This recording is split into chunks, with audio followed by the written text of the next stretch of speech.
Assalamu alaikum hormatly adamlar. Garaşdys. Baky tarap yurdumyzdaky täzelikler we habarlarla tanıştyran Watan habarlar gepleşimize başlaýas. Şuun hormatly prezidentimiz Gurbanguly Berdimuhammedow Birleşmiş Milletler Guramasynyň baş sekretarinyň ýürüýti wekili. Birleşmiş Milletler Guramasynyň Merkezi Aziýa üçin öňünläş diplomatiýa boýunça Sewit merkeziniň ýolbaşçy Natalia Germany kabul etdi. Milli liderimiz ýer bilen paýtagtymyzyň günorta künjeginde ýerleşýän Arkadag mehmanhanasyna geldi. Bu ýerde hormatly prezidentimiziň Birleşen Milletler Guramasynyň baş sekretarinyň ýürüýte wekili, Birleşen Milletler Guramasynyň Merkezi Aziýa üçin öňünläş diplomatiýa boýunça Sewit merkeziniň ýolbaşçy bilen duşşugy boldy. Здравствуйте, госпожа Наталья Мирчевна. Я весьма рад сегодняшней встрече с вами. В первую очередь хочу поблагодарить вас за большой личный вклад в развитие сотрудничества между Туркменистаном и ООН. Активное и плодотворное взаимодействие с правительством Туркменистана и поддержку наших международных инициатив. Как известно, в этом году, 2 марта, исполняется 30 лет со дня вступления Туркменистана в Организацию Объединенных Наций. За 3 десятилетия сотрудничества с ООН Туркменистан стал одним из активных ее членов, надежным и стратегическим партнером в деле обеспечения всеобщего мира, безопасности и устойчивого развития. Развитие и укрепление многопланового партнерства с Организацией Объединенных Наций выступает одним из ключевых векторов внешней политики Туркменистана. Опираясь на накопленный многолетний опыт позитивного сотрудничества. На современном этапе этот традиционный диалог расширяет свои горизонты, охватывая новые направления и актуальные вопросы глобального развития. Будучи страной, обладающей статусом постоянного нейтралитета и дважды признанным государствами, членами Организации Объединенных Наций, Туркменистан играет активную роль на международной арене и на протяжении многих лет плодотворно взаимодействует с Организацией Объединенных Наций. Сегодня Туркменистан и ООН честно сотрудничают по самому широкому спектру направлений, в том числе в таких важных сферах, как обеспечение мира и безопасности, устойчивая энергетика и транспорт, решение экономических, социальных, гуманитарных и экологических вопросов и реализация целей устойчивого развития. Сотрудничество в этих областях носит долгосрочный характер, осуществляется на системной основе и направлено на достижение практических результатов. Эффективное сотрудничество с ООН воплощается в претворении в жизнь важных инициатив Туркменистана, регионального и общемирового характера, совместной реализации различных крупных проектов и программ. За последние годы по инициативе Туркменистана Генеральной Ассамблеей ООН были приняты более десятка резолюций по актуальным вопросам о современности, среди которых особо хочу выделить провозглашение по предложению Туркменистана 2021 года Международным годом мира и доверия. Единогласное принятие резолюции о провозглашении 12 декабря Международным днем нейтралитета. Кроме того, ярким свидетельством неуклонного роста международного авторитета и эффективности внешней политики Туркменистана является то, что Туркменистан вошел в руководящий состав ряда комиссий, комитетов и советов сообщества наций в течение нескольких последних лет неоднократно избирался вице-председателем Генеральной Ассамблеи ООН. И все это наглядно демонстрирует, что Туркменистан в соответствии с общепризнанным статусом постоянного нейтралитета вносит свой достойный вклад в дело сохранения и укрепления мира и безопасности, развитие двустороннего и многостороннего сотрудничества на международной арене. Превентивная дипломатия является важнейшей функцией и неотъемлемой частью нейтралитета Туркменистана.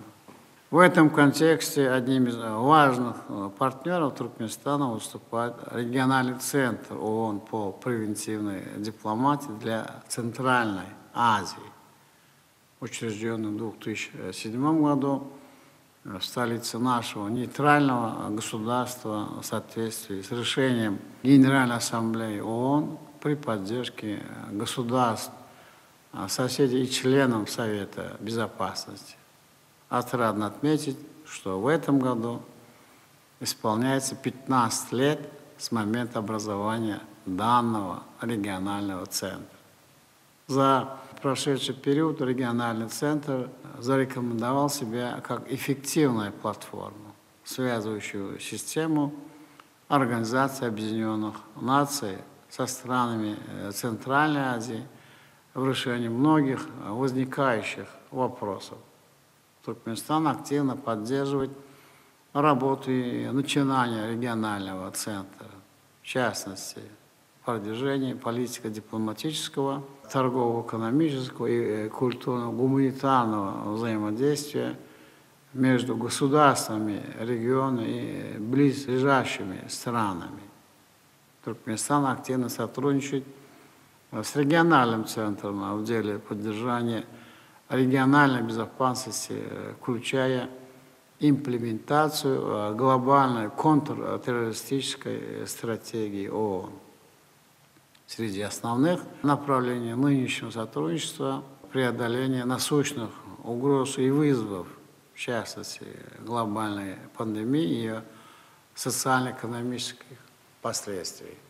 Значимым событием для дальнейшего укрепления потенциала регионального центра и ее международно-правовой основой стало принятие по инициативе Туркменистана 16 апреля 2021 года резолюции Генеральной Ассамблеи ООН о роли регионального центра Организации Объединенных Наций по превентивной дипломатии для Центральной Азии. Одновременно хочу отметить, что в ходе нынешней 76-й сессии Генассамблеи ООН туркменская сторона планирует представить на рассмотрение проект еще одной резолюции под названием «Укрепление регионального и международного сотрудничества в целях обеспечения мира, стабильности и устойчивого развития в Центральноазиатском регионе». В настоящее время данный проект рассматривается странами региона.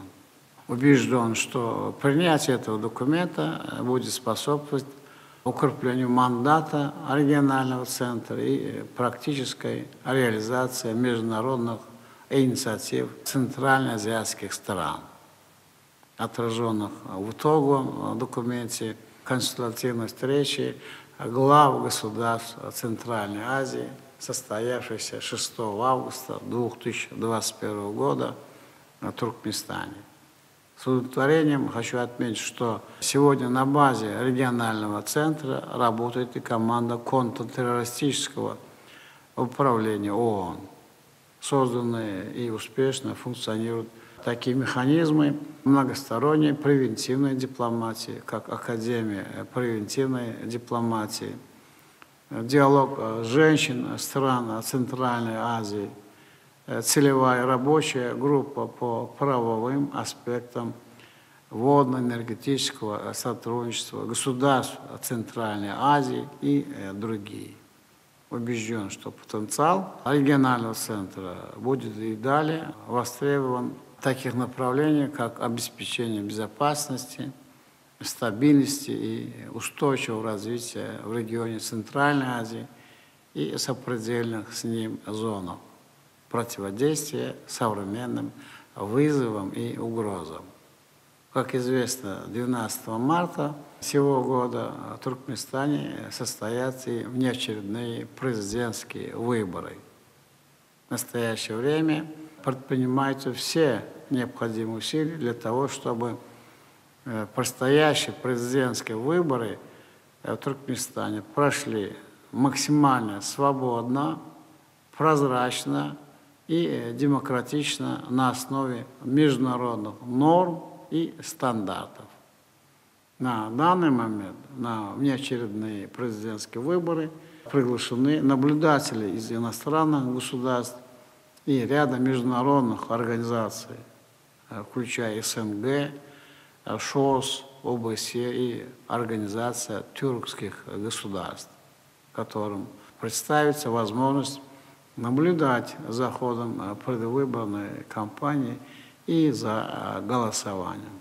Мониторинг хода президентских выборов в Туркменистане также будут осуществлять многочисленные национальные наблюдатели от политических партий, общественных объединений и кандидатов в президенты. В этой связи приглашаем профильных экспертов ООН оказать содействие проведению президентских выборов в Туркменистане с целью объективной оценки выборного процесса. Уважаемая госпожа Наталья Мирчевна, в заключение хочу еще раз поблагодарить вас и в вашем лице весь персонал регионального центра за эффективную и плодотворную деятельность, а также большой вклад в развитие сотрудничества между Туркменистаном и Организацией Объединенных Наций. Убежден, что наше многоплановое партнерство с ООН и ее учреждениями будет укрепляться во имя стабильности, мира и устойчивого развития на планете. Пользуясь случаем, желаю вам крепкого здоровья, счастья и дальнейших успехов в вашей ответственной деятельности. Также прошу передать мои теплые приветствия и наилучшие пожелания здоровья и благополучия генеральному секретарю ООН господину Антониу Гутеррешу. Благодарю за внимание. Большое спасибо, глубоко уважаемый господин президент, за любезное приглашение. Для меня большая честь сегодня встретиться с вами в очередной раз и вместе оценить итоги плодотворного сотрудничества между Туркменистаном и Организацией Объединенных Наций на протяжении 30 лет членства Туркменистана в ООН.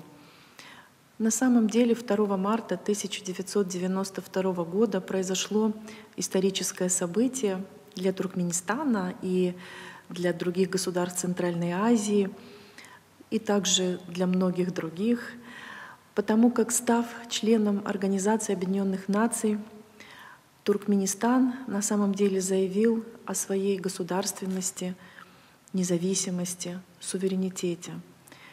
И, конечно же, политика постоянного позитивного нейтралитета неразрывно связана с деятельностью в Организации Объединенных Наций. Действительно, статус постоянного нейтралитета сделал вашу страну одной из наиболее активных участников глобальных процессов, которая выдвигает пути решения и инициативы о предотвращении напряженности, конфликтов, о мирных путях урегулирования кризиса.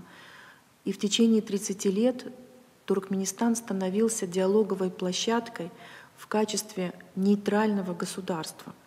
Есть очень много тому исторических примеров. Туркменистан по-прежнему продолжает оставаться такой диалоговой площадкой и в сегодняшние дни, активно работая по абсолютно всем направлениям деятельности организации. Это яркое подтверждение тому, что этот курс является неизменно выверенным историей, практическими делами, результатами и достижениями.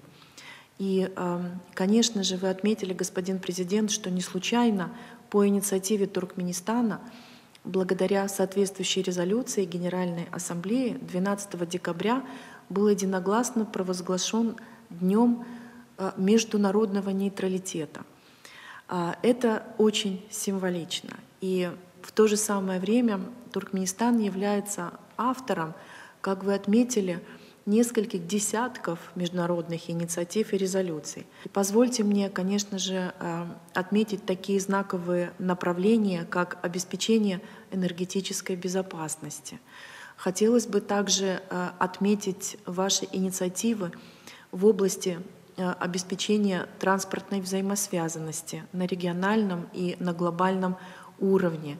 Конечно же, хочу выделить инициативы Туркменистана по климатической безопасности, потому как регион Центральной Азии находится сейчас в географической зоне, подверженной очень сильно климатическим изменениям. Несколько резолюций, выдвинутых Туркменистаном в рамках Генеральной Ассамблеи ООН, как раз касались ситуации, вызванной последствием высыхания Аральского моря, влияния на экологию, на окружающую среду. Мы очень высоко ценим эти инициативы. И в том, что касается энергетической, транспортной, водной дипломатии, конечно же, Туркменистан задает тон и на региональной, и на международной арене.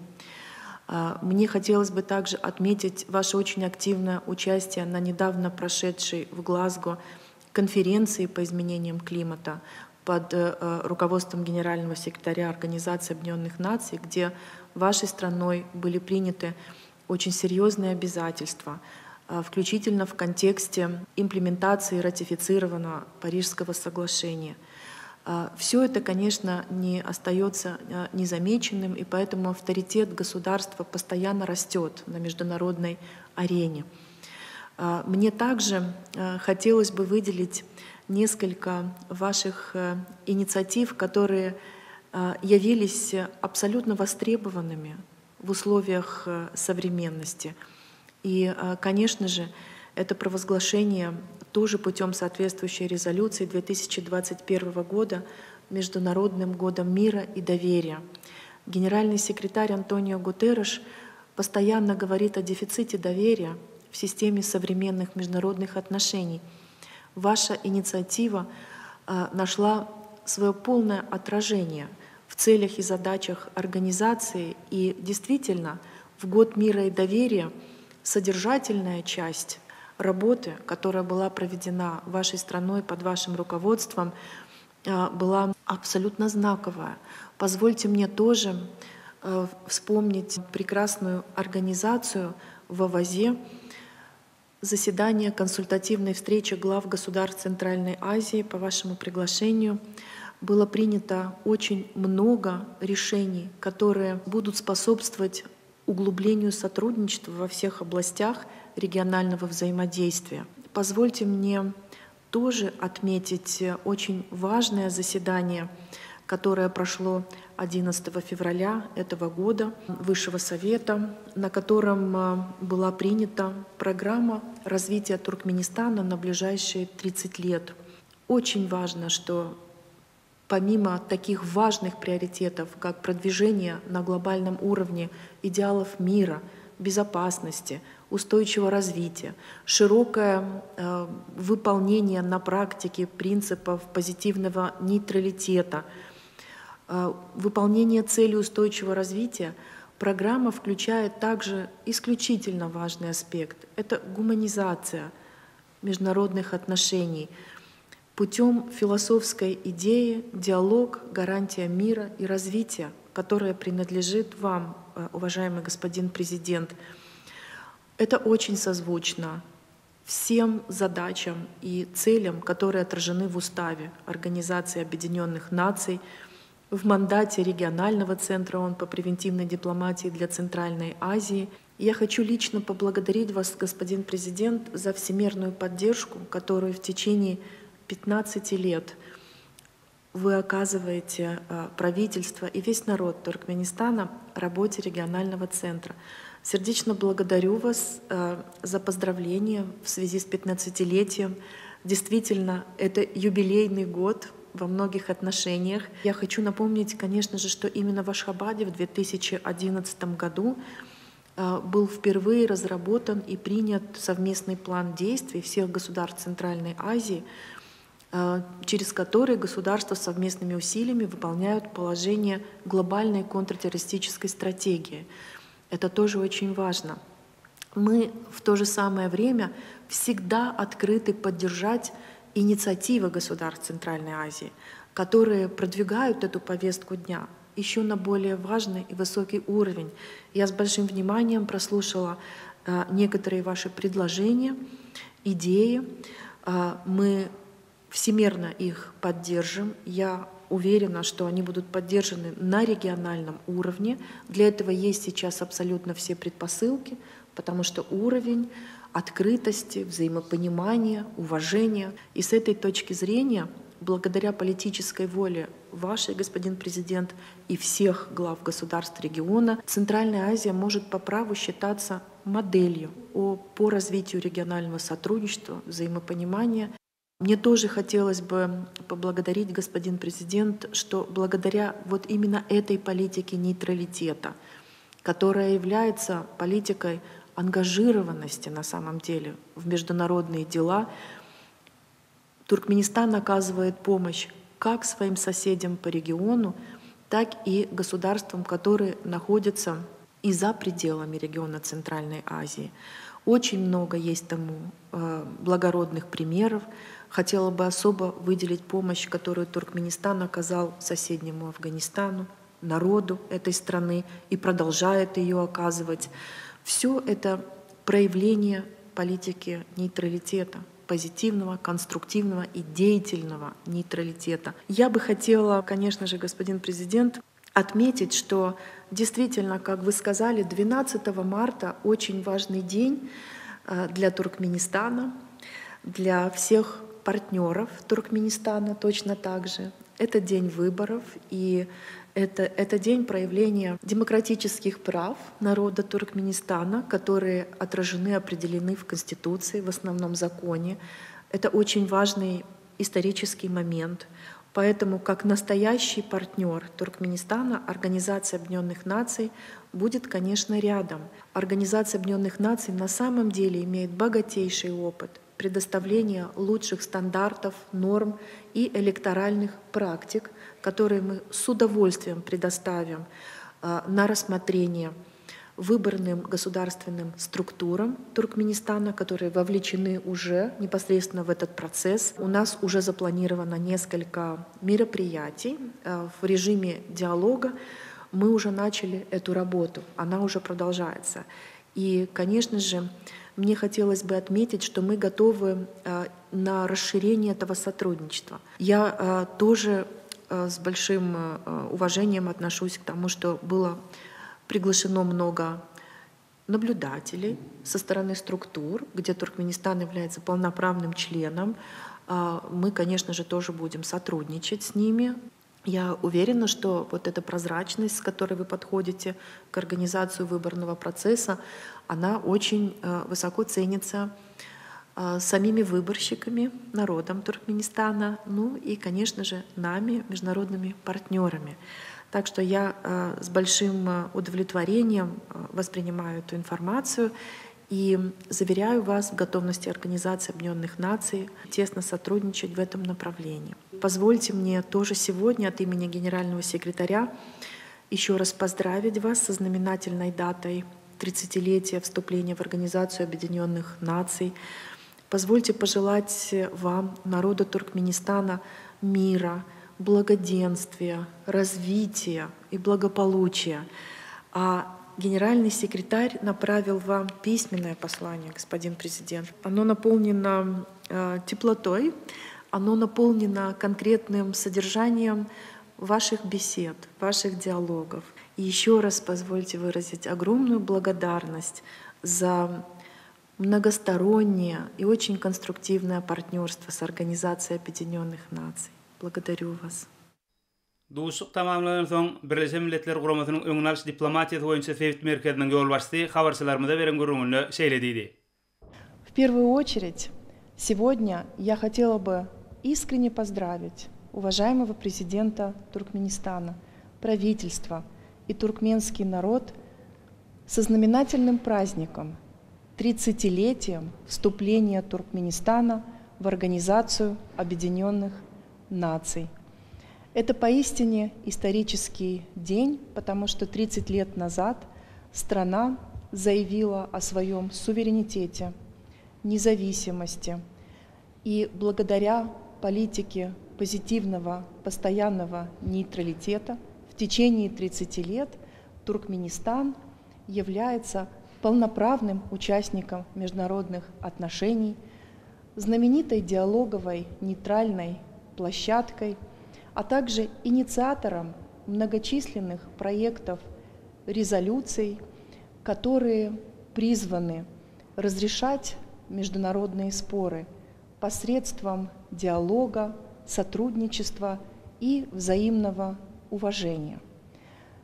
Сегодня для меня было большой честью встретиться с господином президентом Гурбангулы Мелигулиевичем Бердымухамедовым и обсудить 30-летний паркурс нейтрального Туркменистана в рамках Организации Объединенных Наций. Мне хотелось бы также отметить, что с 2007 года по инициативе господина президента при поддержке глав государств всех центральноазиатских стран в Ашхабаде действует региональный центр ООН по превентивной дипломатии для Центральной Азии, который я имею честь возглавлять. Не случайно, что штаб-квартира центра находится именно в Ашхабаде, потому что политика нейтралитета и превентивная дипломатия – это понятия неразделимые. И, конечно же, цели, задачи и способы разрешения проблем, которые характеризуют позитивный, конструктивный нейтралитет, полностью созвучны Уставу Организации Объединенных Наций, а также мандату регионального центра ООН по превентивной дипломатии для Центральной Азии. Сегодня с господином президентом мы поговорили о таких важных направлениях нашего мандата, как предотвращение угроз терроризма, экстремизма, как наша совместная работа в водно-энергетической сфере, в сфере окружающей среды, и поговорили о глобальной повестке дня «Женщины, мир и безопасность», «Молодежь, мир и безопасность». Конечно же, поговорили и о гуманитарной составляющей этой работы. Хотелось бы, конечно, отметить актуальность принятой программы по развитию государства на ближайшие 30 лет, и особенно внешнеполитический раздел, который будет основываться на 5 основных направлениях, в частности, на продвижении повестки мира, безопасности, устойчивого развития, политики нейтралитета, но также очень важный, с моей точки зрения, является приоритет гуманизации системы международных отношений. И в этой связи хотелось бы отметить идею господина президента, которая основана на философском принципе «диалог – залог мира и развития». И, конечно же, в такой праздничный день не могу не отметить, что это резонирует с приоритетами генерального секретаря Организации Объединенных Наций, который очень часто говорит о дефиците доверия и диалога в современных международных отношениях. И, пользуясь случаем, хочу также упомянуть, что генеральный секретарь ООН господин Антонио Гутерреш направил поздравительное послание в адрес уважаемого господина президента по случаю годовщины, 30-й годовщины членства Туркменистана в Организации Объединенных Наций, где были отмечены основные вехи нашего многостороннего и конструктивного партнерства. Выражена благодарность за миролюбивые инициативы Туркменистана, которые продвигаются на международной арене, в частности, благодаря площадкам, предоставляемым Организацией Объединенных Наций, Генеральной Ассамблеей ООН. И, конечно же, выражена уверенность, что это партнерство будет развиваться и впредь. Оно зиждется на общих ценностях, на общих целях и задач Туркменистан и Организация Объединенных Наций выразили приверженность к этому многостороннему партнерству и сотрудничеству. Еще раз всех поздравляю. Это прекрасный, знаменательный весенний день. Так что я от имени всей системы Организации Объединенных Наций в Туркменистане и также от имени генерального секретаря, которого я представляю в регионе, еще раз поздравляю вас с прекрасной датой 30-летия членства Туркменистана в Организации Объединенных Наций. Şeride paytahtymyzdaq maslahatlar merkezinde Türkmenistanyň we Birleşik Milletler Guramasynyň arasynda iki taraply retminamalar gol çekmek dabarasy boldy. Paytahtymyzyň gün ortasynda ýerleşýän maslahatlar merkezine geçirilen duşuň dowamyny Sewitde işçi hyzmatdaşlygyny ösdürmegine, durly ugurlar boýunça kerek edilen kanunçylyk namalaryny kämilleşdirmegine, şol sany ekologiýa howpsuzlygynyň üpçün edilmegine gönükdirilen tasdimalaryň bir näçesine gol çekildi. Bu ýerde ýurdumyzyň ministrler kabinetiniň başlygynyň ornatary, Daşary işler ministri Meredew bilen Birleşik Milletler Guramasynyň Türkmenistana hemýeşilik utgoşdurjy Şlapachenko, Türkmenistan hökümeti bilen Birleşik Milletler Guramasynyň Türkmenistanyň wekilhanasynyň arasynda berkarar döwletiň täze ýamynyň galkynşy Türkmenistan 2020-2052 ýyllarda durmuş ykdysadyny ösürmek milli maksatnamasyny durmuşa geçirmek boýunça hyzmatdaşlyk etmek bardy özara düşünmek hakyndaky ähtnamy. Hemde adatdan naşar ýagdaýlara taýýarlyk we olary hereket etmek utgoşdurmakda hyzmatdaşlyk etmek hakynda Türkmenistan hökümeti bilen Birleşik Milletler Guramasynyň Türkmenistana wekilhanasynyň arasynda özara düşünmek hakynda ähtnamanyň esasyndaky bilelikdäki hereketleriň 2022 ýyl üçin meýilnamasyna gol çekdiler. Soňra ýurdumyzyň Sewda we Daşary ykdysady aragatnaşyklary ministrligi bilen Birleşik Milletler Guramasynyň ötüş maksatnamasynyň Türkmenistanaky wekili, Türkmenistanyň Sewda we Daşary ykdysady aragatnaşyklary ministrligi bilen Birleşik Milletler Guramasynyň ötüş maksatnamasynyň arasynda Türkmenistanyň Sewda kuwatyny güýçlendirme adly taslama resminamasyny ütgötmeleri gol çekdiler. Şeýlede Türkmenistanyň owa hojulyk we daşky urşaw gormak ministri hemde Birleşik Milletler Guramasynyň ötüş maksatnamasynyň Türkmenistanaky wekili, Türkmenistanyň owa hojulyk we daşky urşaw gormak ministrligi bilen Birleşik Milletler Guramasynyň ötüş maksatnamasynyň arasynda köp sanly bekwitleriň alınmagy üçin Aral deňiziniň giňişligine ýer serişçilerini we ýokary tebiýe kymmatly bolan eko ulgamlar gorap saklamak we durnukly dolandyrma adly taslama gol çekdiler. Mundan başga da owa hojulyk we daşky urşaw gormak ministrligi bilen Birleşik Milletler Guramasynyň Senagat ötüşi boýunça guramasynyň arasynda Türkmenistanyň gidroxlor, ftor, uglerod dolanşykdan tapkyrlaýyn çykarmak meýilnamasyny ýerine ýetirmek ikinci tapkıratlı taslamasyna we azon gatlygyny dargatyjy maddeler bardaky Montreal tesbirnamasynyň ýerine ýetirmegini institusional taýdan berkitmek 5-nji tapkıratly taslamasyna gol çekildi. Soňra gol çekilen resminamalar Birleşik Milletler Guramasynyň Türkmenistanaky hemýeşilik utgoşdurjysyna gowşuruldy. Häzir bolsa Birleşik Milletler Guramasynyň baş sekretary Antonio Guterres'in hormat prezidenti bilen iweren gutluq haty bilen tanış edýäs. Türkmenistan hökümetiniň bu halkyny siziň ýurdumyzyň Birleşik Milletler Guramasynyň agdalygyna girmeginiň 30 ýyllyk münasibetli gutlamagy şatdyr. 1992-nji ýylyň 2-nji marty biziň guramamyz üçin aýratyn waka beslenen senedir. Şol gün Birleşik Milletler Guramasynyň häzirki ähli agdalarynyň 5 götürümine golaýynyň bu gurama giren ýeketäk gündir. Soňky 30 ýylyň dowamyny biz Sewitde hemde bütün dünýäde parakatçylyga, durnuklyk hemde durmuş awadançylygyna ýetmek uğruna hasam ýakyn hyzmatdaşlyk gatnaşyklaryny ýola goýdyk. Türkmenistan durnukly ötüş maksatlaryny ilerletmek hemde ähli meseleleri çözmäge işçiň gatnaşmak bilen köp taraply ulgamyň möhüm tarapdaryny urly. Biziň COVID-19 pandemiýasynyň saplanmaga çalışýanlygyň sebäpli bilelikde has durnukly hemde adalatly jemgyýeti tarap hereket edip biljekdigimizi ananýan. Biz raýdaşlyk, maksadyň birligi hemde gepleşikleriň, alalaşyň gaýtadan dikeldilen ruhy netijesinde öňümizde durýan wökümlere garşy görüşip, hemde Birleşik Milletler Guramasynyň parakatçylyk, hemmeler üçin awadançylyk we adam hukuklary uğruna esasy taglalaryny durmuşa geçirip biler. Siziň soňky 30 ýylyň dowamyny Birleşik Milletler Guramasyny gollaýanyňyz üçin ýene bir gede goşalyk bildirýän. Biz geljek ýyllarda da gatnaşyklarymyzyň hasam puýtulanyrylygyny umyt edýäs.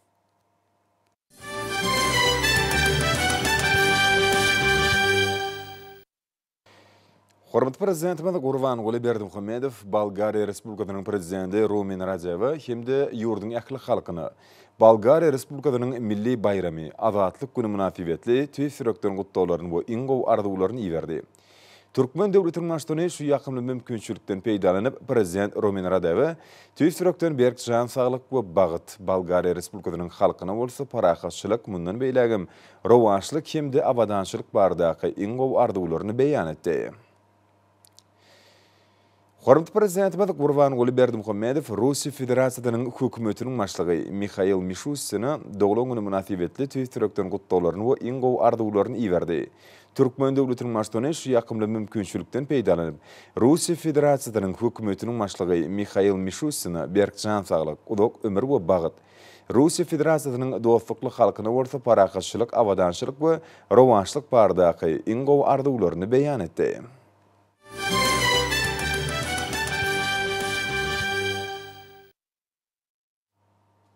Şuun paýtagtymyzda ýurdumyzyň Birleşik Milletler Guramasyna agda bolmagynyň 30 ýyly münasibetli çäreler geçirildi. Bu çäreler Türkmenistan bilen Birleşik Milletler Guramasynyň arasynda hyzmatdaşlygyň netijeligini nowatda kedek suwd etdi. Türkmenistan'ın Daşary işler ministerliginde Birleşen Milletler Guramasynyň Aşgabatdaky düzüm birlikleriniň wekilleri bilen dowuş geçirildi.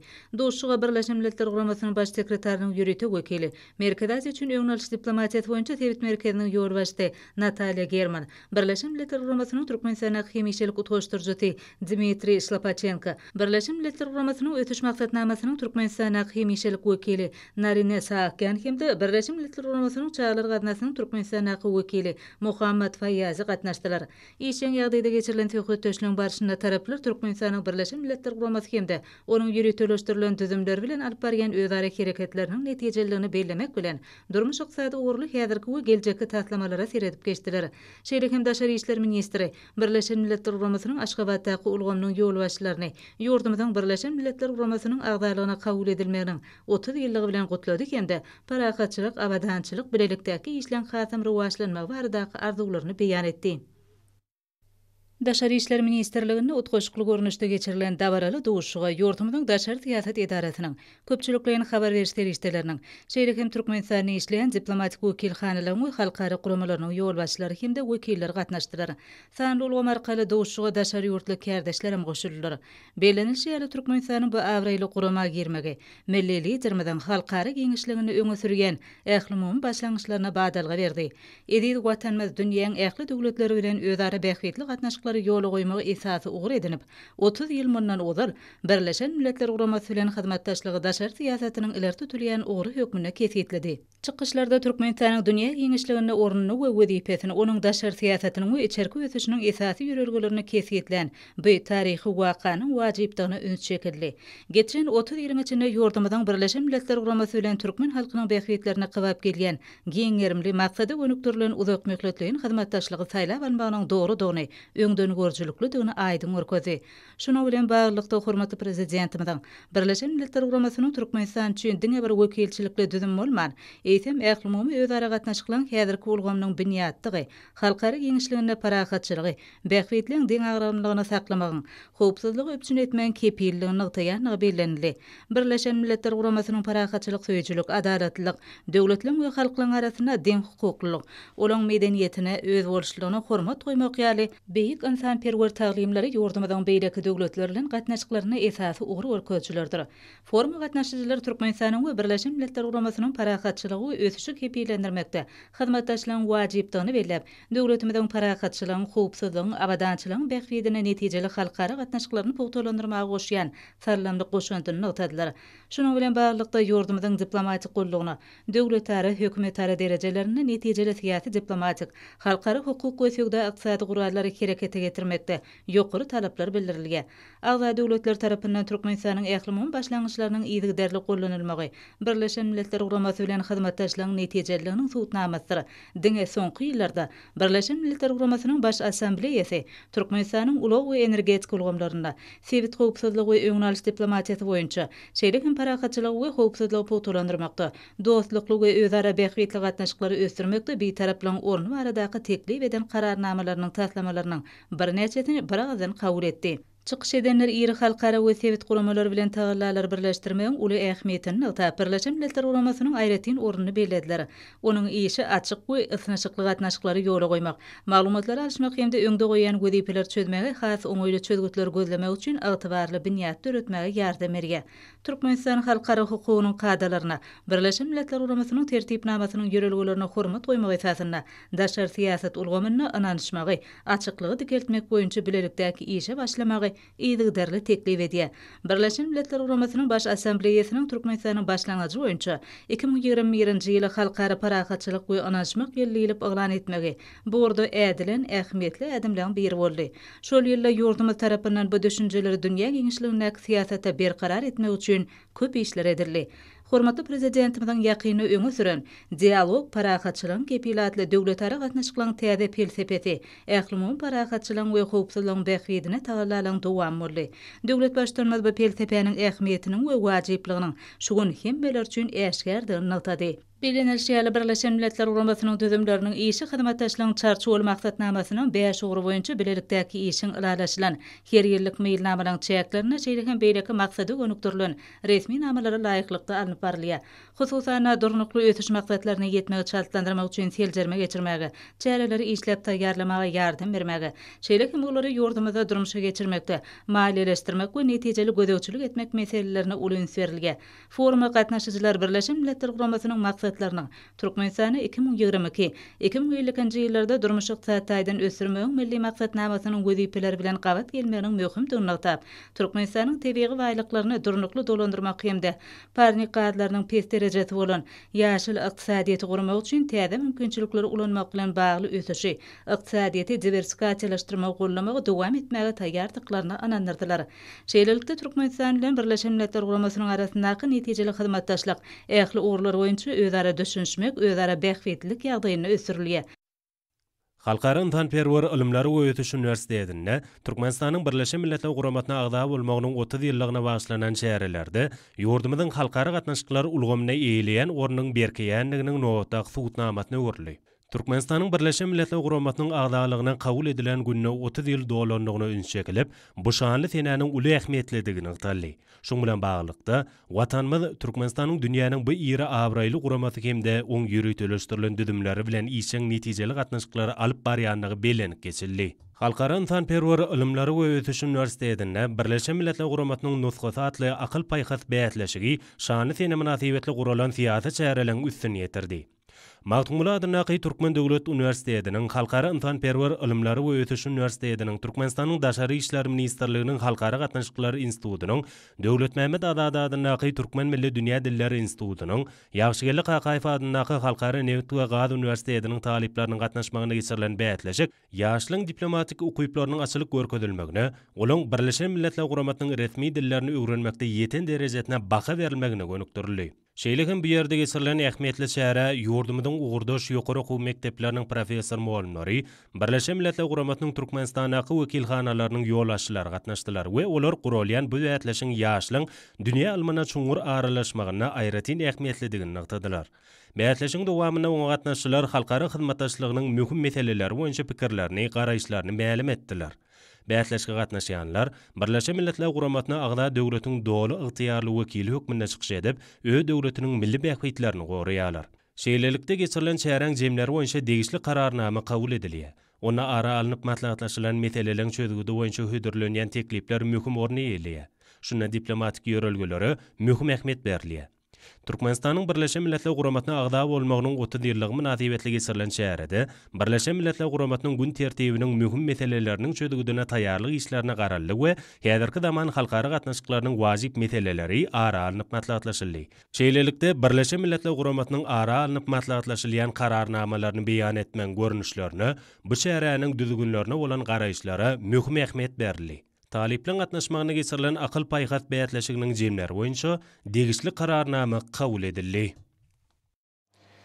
Yurdumuzda boljak jemgyetçilik siýasat şäheriniň wajypdygyna gözi ýetirýän türkmenstanlar saýlawlaryň öň sirasine geçirilýän mewsümi ilkinji günlerden başlap işiň atnaşdylar.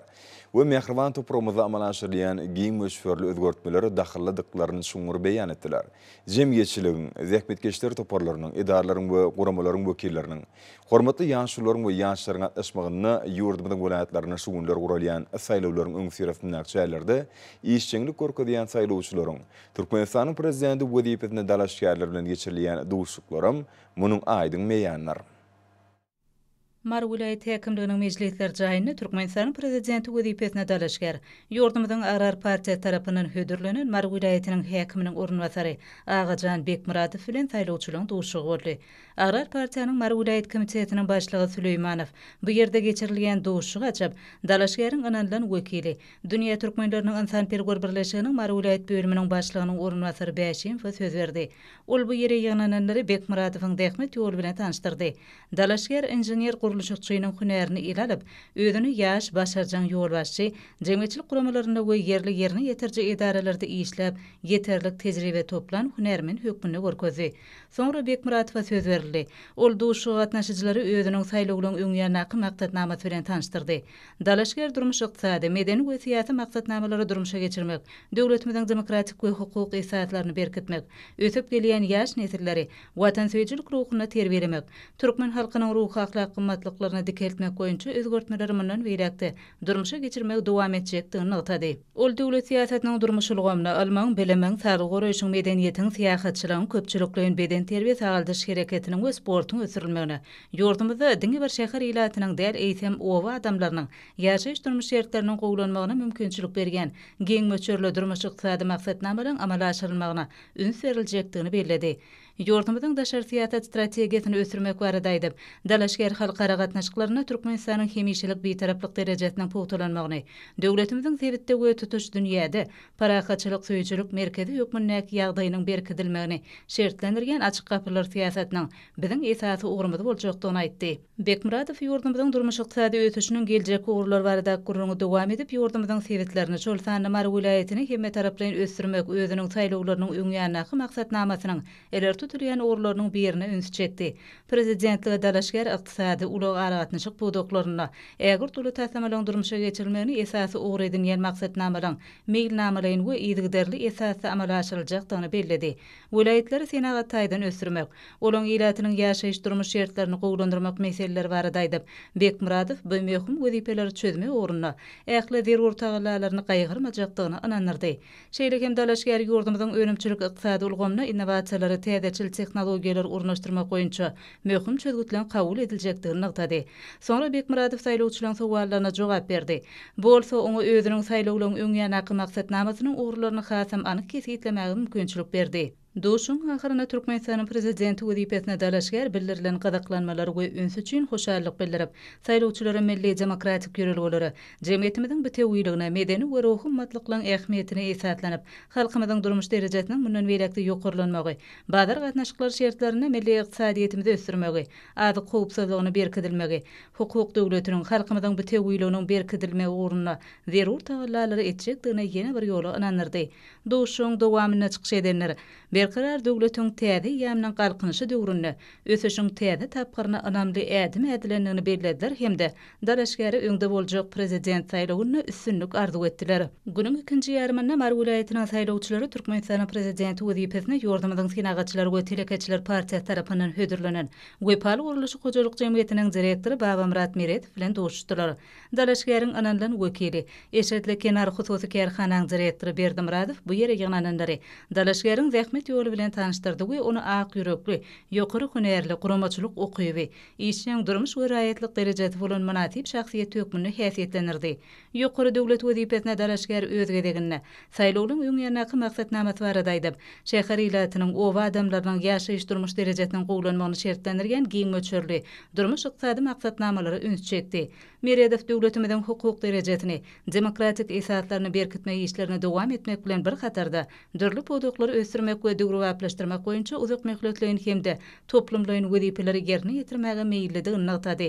Dalaşgäriň belleşýäli ýurdumyň ykdysadyýetini mundan beýlekde ösürmek maksady bilen önemçiligi we innowasion tehnologiýalaryň, ilmiň we tehnikanyň iň soňky gazananlarynyň ornaşdyrylmagyna, awtomobil we demir ýollaryň, gaz geçirjileň, elektrik geçirjileriniň gurulşynyň dowam etdirilmegine aýratyn ähmiýet berler.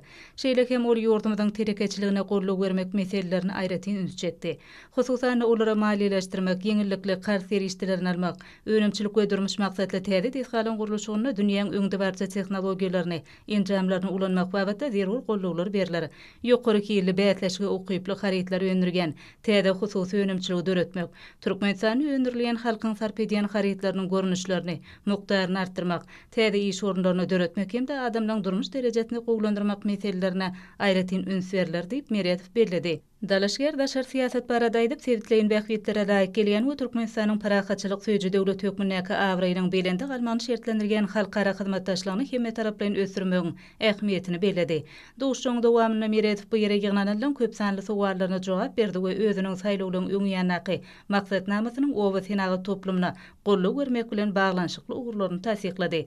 Meredov saýlawçylaryň we Türkmenistanyň prezidentiniň saýlawlaryna gatnaşýanlaryň mehriban watanymyň mundan beýlekde güllä esmeginiň bähwidine, öz alyp bargan işine degişli derejede dowam etjek, münasip dalaşgara ses berjekdigine anamerlerdi.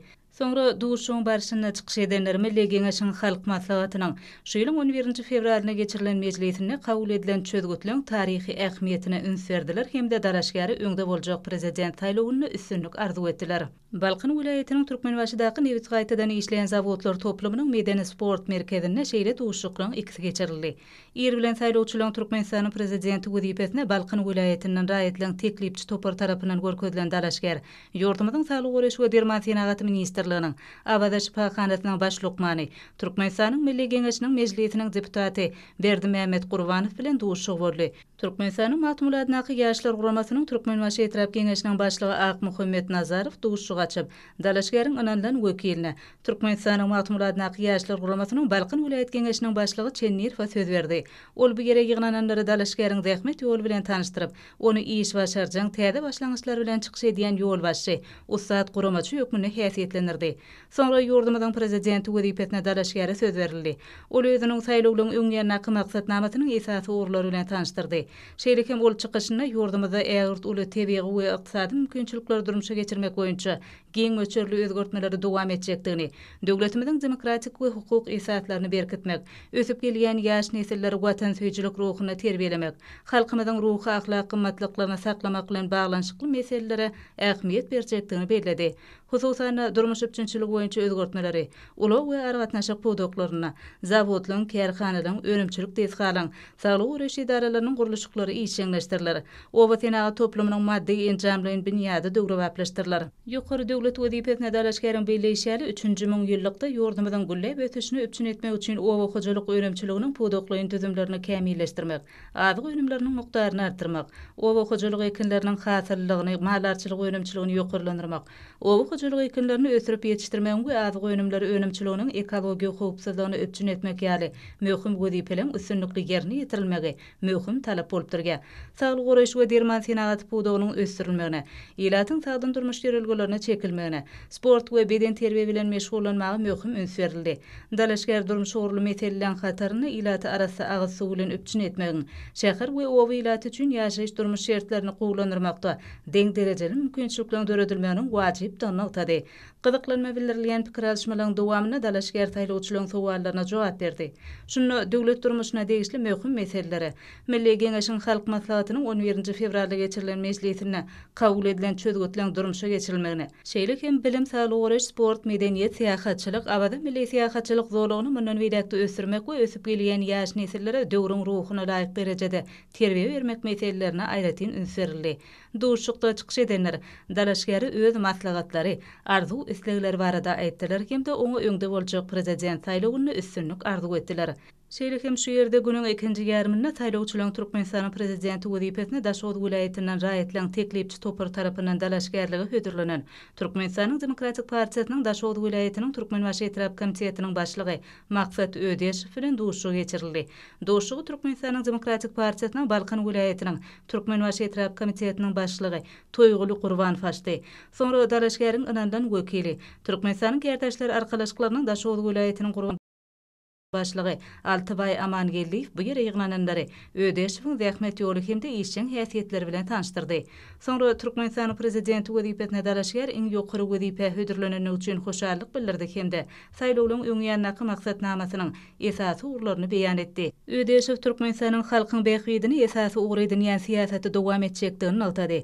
Munyň özi ýurdun ykdysady taýdan täzeleşikli ötüşini üpçün etdi. Dalaşgär Türkmenistanyň prezidenti wezipesine saýlanan ýagdaýynda halkymyzyň awadançylyk derejesini mundan beýlekde ýokarlandyrmak, ilim we bilim ulgamyny ösdürmek, ýaşlary watana, halkymyza bolan söýgü ruhuny terbiyelemek meselelerine möhüm üns berjekdigini bellädi. Ýurdumyzyň sazlaşykly we okkunly ykdysady ötüşi boýunça durmuşa geçirilýän çäreler baradan altyp, Ödeşew häzirki zaman tehnologiýalarynyň esasyna senagat we ulug düzümlerini kämilleşdirmek boýunça milli maksatnamalar mundan beýlekde üstünlikli durmuşa geçirilmegini hemme taraplaryň gollugy berjekdigini bellädi. Beýleki pudoklaň geljeki ösüşleri barada aýdyp, Türkmenistanyň prezidenti wezipesine dalaşgär türkmen gazynyň köp urly esasda ekspert edilmegini, senagat pudogynyň kommunikasiýa ulgamynyň durmuş maksatly desgalyň guruluşyklaryna, täze iş orunlarynyň döredilmegini, halkymyzyň awadançylygynyň ýygydarly ýokarlanmagyna möhüm ur hökmüne ähmiýet berjekdigini altydy. O bu senagat toplumuna geçirilýän özgörtmeler barada aýdyp, ol owa hojalyk pudogyny mundan beýlekde ösdürmek üçin meýilleşdirgen ugurlar barada gurrun berdi. Hususan bu pudokda önemçilik ykdysady gatnaşyklaryň täze görnüşlerini döretmeli. Bu bolsa özgedegine owa hojalyk öňmändirjiler üçin amatly ykdysady şertler döretmäge mümkinçilik berer. Bu bolsa döwletiň daýhanlaryň arasyndaky oňyn ykdysady gatnaşyklaryň berkidilmegini şertlendirer. Şeýlelikde ol telekeçilik işine şol sanna bazarlaryň, söwda dükanlarynyň et we et önümleri bilen el ýeterli wagtdan mundan beýlekde üpçün edilmegine gollugy bermeginiň ähmiýetini altydy. Sonra duşuň dowamyna Ödeşew bu ýere ýygnananlaryň köp sanly sowallaryna jogap berdi. Bu bolsa oňa özüniň saýlawlaryň öňýännaky maksatnamasynyň urlaryny hasam anyk kesgitlemäge mümkinçilik berdi. Duşuň ahyrynda maksat Ödeşew saýlawçylary milli demokratiýany mundan beýlekde ösdürmek, meden mirasy gorap saklamak, ruhy gymmatlyklary esaslanyp, halkymyzyň awadan durmuşynyň üpçün edilmegine jemgyýetimiziň bütewýligini berkitmek boýunça ähli meýilleşdirilen işleň dowly derejede ýerine ýetirilmegi urunna ähli zerur tagallalaryna gaýgyrmajakdygyny ananyrdy. Duşuň ahyrynda çykyş edenler berkarar döwletiň täze ýamynyň galkynyşy döwründe ötüşiň täze tapgyryna önämli ädim edilendigini bellädiler hemde dalaşgäri öňde boljak prezident saýlawyny üstünlük arzu etdiler. Türkmenistan Guruluş Güýçleri toplumynyň guramagyny Aşgabat şäher häkimligine hemde ýurdumyzyň Ahal, Balkan, Daşowut, Lewap we Marbulat häkimlikleriniň guramagyny hormat prezidentimiziň awadançylygyň Rowşan gadamlary adly täze kitabynyň tanışdyryş dawarlary geçirildi. Hormat prezidentimiziň awadançylygyň Rowşan gadamlary adly täze kitabynyň tanışdyryş dawarlary ul ruh bilen öwetdi. Ýokary guramaçylyk derejesine geçirilen şäherleriň dowamyny hormat prezidentimiziň täze neşriniň ähmiýeti barda aýdyldy. Belenşýal täze kitapda döwlet başçylarynyň soňky döwürde möhüm halkara derejesindäki we ýurdumyzda geçirilen dawarly şäherlerde eden maksatnamalyň çykyşlary, milli liderimiziň tutuş dünýäde köp millionly okuwçylar bolan medpuat serişçilerini, dünýäniň awra ile teleýaýlymlarynyň we habarlar agentlikleriniň wekilleri bilen eden söhbetleşikler jemlenipdir. Çykyş edenler milli liderimiziň täze neşr edilen kitabynyň kädirki döwürde dünýäde emele gelen şylşyrymly ýagdaýlary nazara alanyňda halklaryň we ýurtlaryň arasyndaky dostluk gatnaşyklaryna aýratyn ähmiýet berýän beýtarap Türkmenistanyň daşary siýasatyny açyp görkezmekde aýratyn ähmiýetligini atdylar. Belenşýal hormat prezidentimiziň taryh çykyşlarynyň ibarat bolan täze kitabyň talip ýaşlar üçin ören uly ähmiýeti bardyr. Giň okuwçylar köpçiligine niýetlenen kitapda ýurdumyzyň hemme tarapdan ötüşi, Türkmenistanyň halkara giňişligini eýeleýän orny bilen baglanşykly meselelere möhüm ähmiýet berilýär. Belenşýal hormat prezidentimiziň awadançylygyň Rowşan gadamlary adly täze eseri ýurt awadançylygy, umumy adamzat gatnaşyklar dogrusyna giňişleýän söhbetçi. Täze neşir Türkmenistanyň daşary siýasy urny, dünýä derejesinde alyp barýan başlangyçlaryň mazmunyny, ýurdumyzyň halkara arenasyny eýeleýän ornuny, öňde goýan maksatlaryny we wezipelerini has aýdyň düşünmäge ýardym edýär. Dawarlara gatnaşylaryň belläp geçişleri ýaly awadançylyk adamzadyň hormatlap gelýän iň beýik ýolgularynyň biridir. Çünki awadançylyk güllep ötüşüň esasy şertleriniň biridir. Yer ýüzüne awadan durmuşyň berqarar bolma uğruna çykyş edýän watanymyzam durnukly ötüşüň ygtybarly ýoluna düşdi. Ýurdumyz syýasy gatnaşyklarda oňyň beýtaraplyk hukuk ýagdaýyna ýetişken wezipler esaslanmak bilen sevitde durnukly ötüşi, hoşnýetli goňşulygy, parahatçylyk puturlandyrmaga aýratyn ähmiýet berýär. Parahatçylyk bu ötüş maksatlaryna gönükdirilen tasdymalaryň durmuşy geçirmegine ýezgiderli gatnaşýar kimde oňyň teklipleri öňe sürýär. Tanıştırış dawarlary şowkuly çykyşlar bilen utgaşdy. Dawarlara gatnaşyjylar hormatly prezidentimize ýüzlenme kabul etdiler.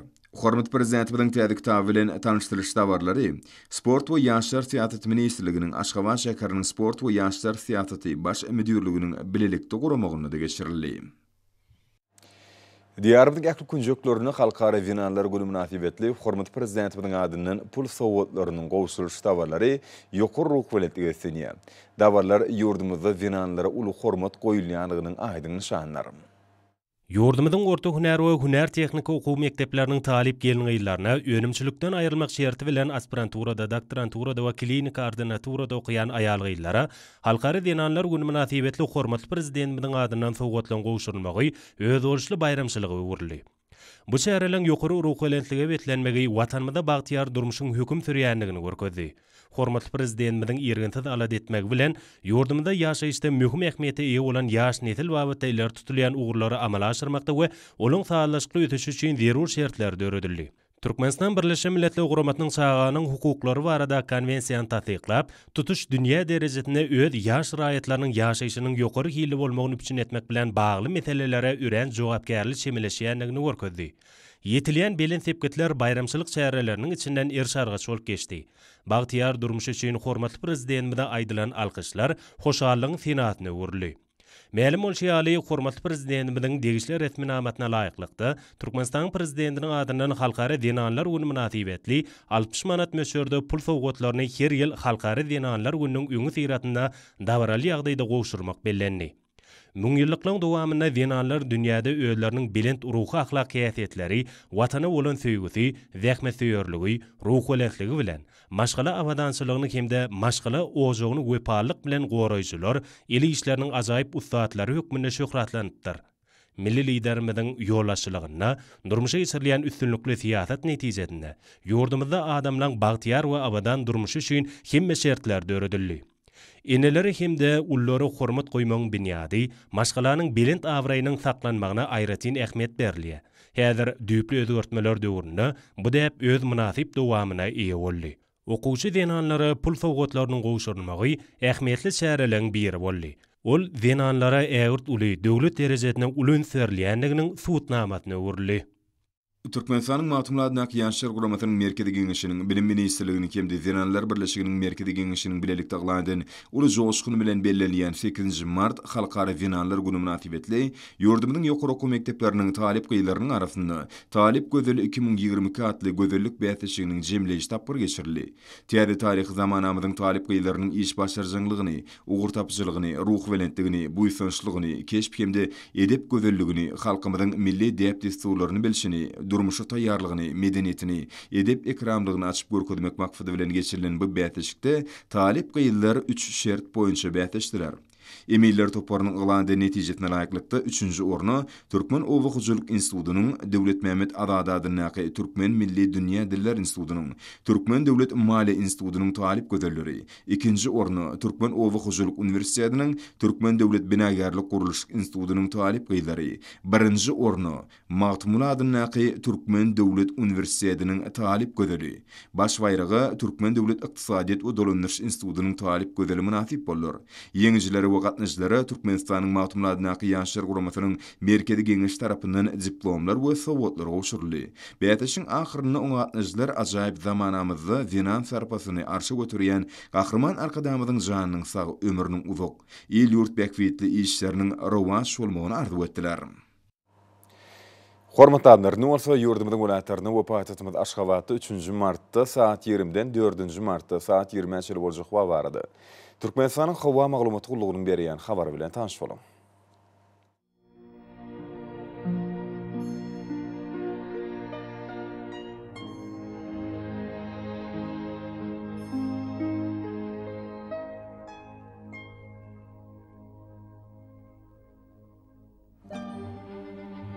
Balkan vilayetini ütkeptir yamırıt hava olup yağış yağar yıllarım şakma mümkün. Demirad kummatırdan tiyli sekuntu 9-14 metr kayerlerine 17-20 metre çeni yetken şimal ufer.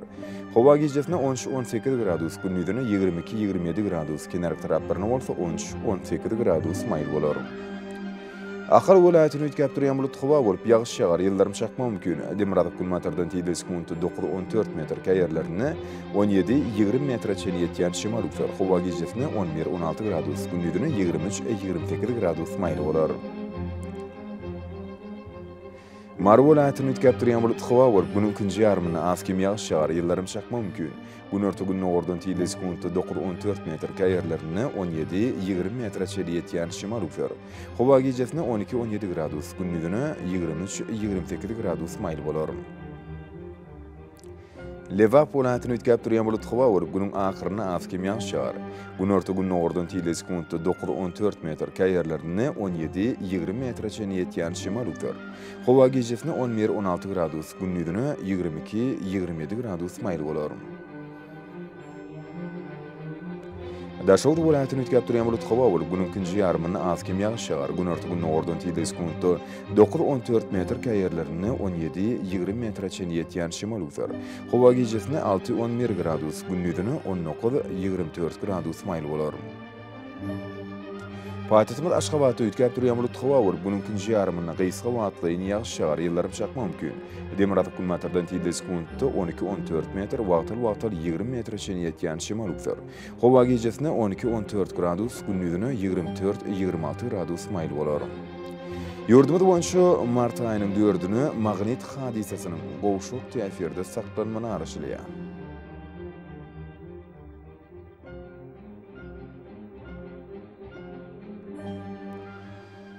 Ediz vatandaşlar, yaz pasyny günüň dowamyny howanyň derejesiniň ütkep durýanlygyny nazara alyp, pasynyň aýraçynlyklaryna laýyklykda geyinmegi. Şerde häzirki wagtda howada tozan bölejikleriniň kadydan 7 götürüm artmagy we howanyň akymynyň ütkemegi bilen baglanşykly, howa şertleriniň adamyň bedeni ýetirip bilenjek oňaýsyz täsirleriniň öňüni almak maksady bilen agyz burun örtügini ulanmakly maksat berýär. Howpsuz bolan 2 metr araşagy berja etmek eller arasy saklamak zerurdur. Mehriban ýeşler, bulary berja etseňiz, ýylyň istenik basyny öz saglygyňyzy gorap bilersiňiz. Mehriban adamlar, şunun bilen watan habarlar gepleşimizi jemleýäs. Berkarar döwletiň täze ýamynyň galkynşy döwrüni aty watanymy Türkmenistan ähli wagtlarda tüşerip etdiňär. Ähli tüşeriň özünde bolsa halkyň behbeýdi, çünki biziň ýurdumyzda döwlet adam düşünür. Hoş sağ olun, iyi dinleşler.